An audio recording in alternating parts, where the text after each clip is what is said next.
بسم الله الرحمن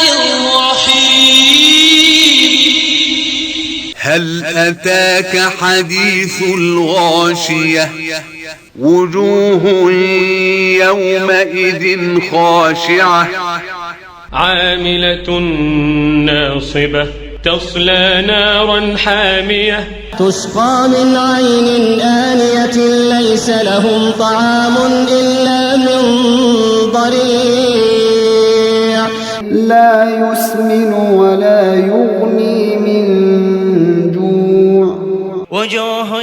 يومئذ ناعمة لسعيها راضية في جنة عالية لا تسمع فيها لاغية فيها عين جارية فيها سرر مرفوعة وأكواب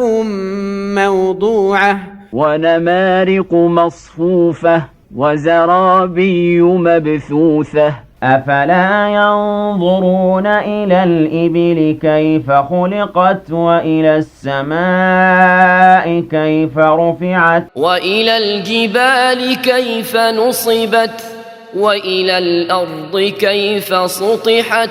فذكر إنما أنت مذكر لست عليهم بمسيطر إلا من تولى وكفر فيعذبه الله العذاب الأكبر إن إلينا إيابهم ثم إن علينا حسابهم صدق الله العظيم.